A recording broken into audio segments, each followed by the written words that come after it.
Have you ever found yourself walking through a cemetery, looking at one of those grand above-ground stone tombs, and wondered, hey, where does the word mausoleum actually come from? I mean, we use it so casually today for pretty much any stately tomb, right? But here's the thing. It's not just some generic architectural term. It actually comes from one very specific person in history, an ancient king named Mausolus. His burial monument was so utterly epic, just so incredibly massive and beautifully engineered, that it didn't just hold his remains. It literally defined the word for an above-ground tomb forever. I mean, think about it. When your grave is so ridiculously impressive that thousands of years later, every other grand tomb on Earth is literally just named after you, well, you know you've built something absolutely extraordinary. Welcome to This Explainer. Today, we're going to explore the life cycle of one of the legendary 7 wonders of the ancient world, the Mausoleum at Halicarnassus. We're going to trace the whole shebang. Its wildly ambitious beginnings, the staggering construction, its really tragic destruction, and the fascinating, almost detective-like work that eventually brought its lost fragments back to light. So let's jump right in. Section 1. Caria's Power Cabal. So back in the 4th century BC, the region of Caria, which sits right on the western coast of modern-day Turkey, was just one part of the massive Persian Empire. And ruling this specific pocket of the world was a true ancient power couple, King Mausolus and his sister wife, Artemisia II. Now, they ruled their territory together for 24 years, and let me tell you, during those 2.5 decades, they were busy. Even though Mausolus was of local descent, he absolutely adored the Greek way of life. He decided, you know what? I want a brand new capital, one that's perfectly safe from enemy capture, but also just magnificent to look at. So he picked the coastal city of Halicarnassus. And to fund this massive dream, well, they collected huge amounts of taxes and poured all that money into transforming the city with these gleaming marble temples, statues, and public buildings. But of course, even the most powerful rulers can't buy immortality. In 353 BC, Mausolus died. Artemisia was left to rule alone, and she was absolutely heartbroken. So she spared literally no expense in finishing the elaborate tomb that her husband had started planning. Tragically, Artemisia herself passed away just 2 short years later. But here is where the story gets really incredible. The craftsmen, they didn't just pack up their tools and go home when their patron died. No, they decided to stay and finish the masterpiece without pay. Why on earth would they do that? Well, as the Roman author Pliny the Elder brilliantly recorded, they considered the monument to be a memorial of their own fame and of the sculptor's art, just as much as a tomb for a king. Pretty amazing, right? So we have to talk about how they actually finalized this resting place, because it was intense. Once Artemisia's ashes were placed in urns right alongside her husband's inside the unfinished tomb, they performed these massive, dramatic burial rituals. We're talking large numbers of dead animals sacrificed and placed directly on the stairs leading down into the tomb chamber.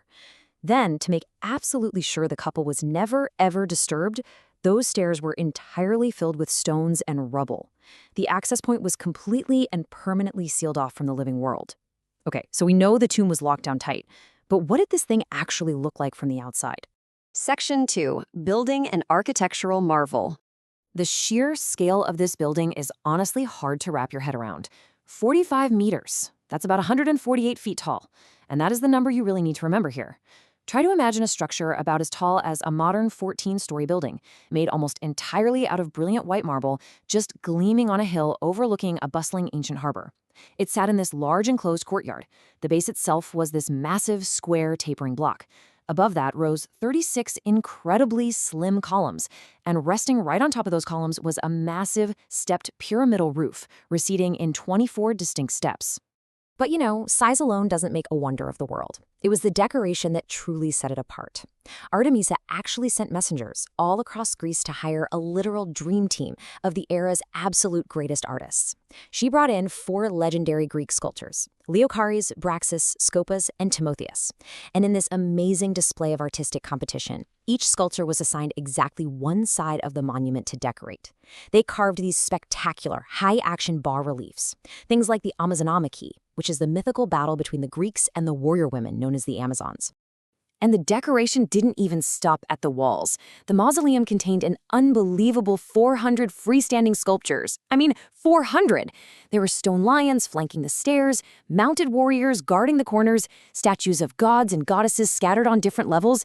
And crowning the very top of that 24-step pyramidal roof was the ultimate showstopper, a massive marble quadriga, a 4-horse chariot carrying colossal statues of Mausolus and Artemisia, looking like they're forever riding straight through the sky. Now, amidst all of this Greek artistic brilliance, archaeologists discovered something totally surprising at the foot of the western staircase, an alabaster jar signed with a quadrilingual inscription by the great Persian king Xerxes I, who actually ruled a whole century earlier. Jars like this were incredibly precious. Finding one here perfectly demonstrates Caria's elite political connections to the absolute highest levels of the Achaemenid Empire. It's just a gorgeous little detail linking Greek artistry with Persian imperial power. Just think about how much influence you have to wield to have the personal treasures of an emperor left right at your doorstep. The mausoleum was so celebrated that the Romans later decreed it one of the 7 wonders.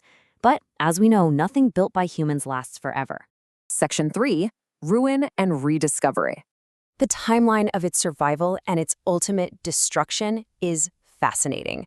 So, the mausoleum actually survived totally untouched when Alexander the Great conquered the city in 334 BC.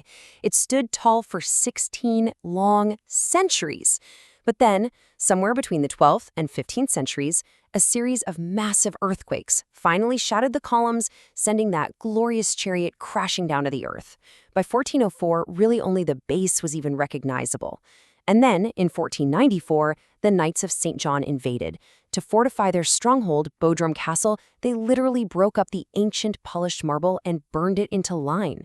For plaster, they essentially recycled a literal wonder of the world into a military fort.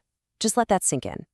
It's a pretty stark contrast. Back in 351 BC, you have this breathtaking 45-meter-tall beacon of ancient art.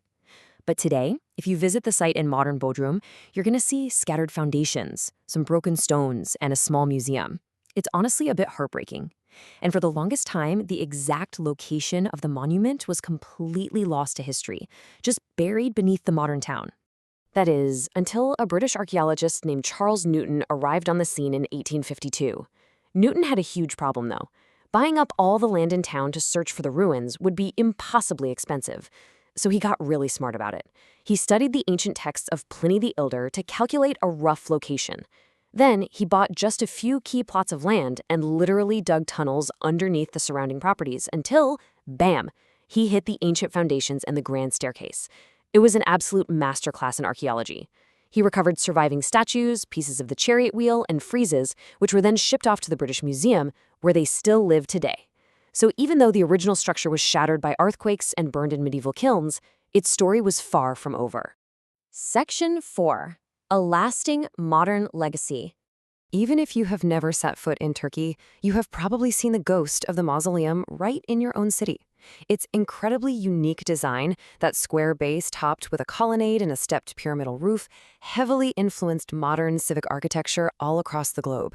We're talking Los Angeles City Hall, the Civil Courts Building in St. Louis, the Shrine of Remembrance in Melbourne, the House of the Temple in Washington, D.C., and even the National Diet Building in Tokyo. They all directly channeled the architectural spirit of Mausolus's great tomb. But to be perfectly fair, imitating this wonder isn't just some modern trend. It actually started in antiquity. Right near the original site, in a town called Milas, stands the Gümüşkesin. This is a 2nd century Roman-era miniature copy of the mausoleum. And incredibly, unlike the massive original, this stunning little replica still stands completely intact today. It gives us a really priceless, 3-dimensional glimpse into what the wonder actually looked like back in the day. Mausolus and Artemisia wanted to build a monument that would echo through eternity. And honestly, by giving us a completely new word for our everyday vocabulary and an architectural template that we are still copying millennia later, they absolutely succeeded. It really makes you think about our own society's ambition, doesn't it? Look around at the skyscrapers and the massive monuments we're building today. It leaves us with a pretty fascinating question. 2,000 years from now, when the dust settles, which of our modern buildings will be so magnificent that it becomes a generic word in the languages of the future? Something to ponder as you go about your day. Thanks for joining me on this explainer, and as always, keep staying curious.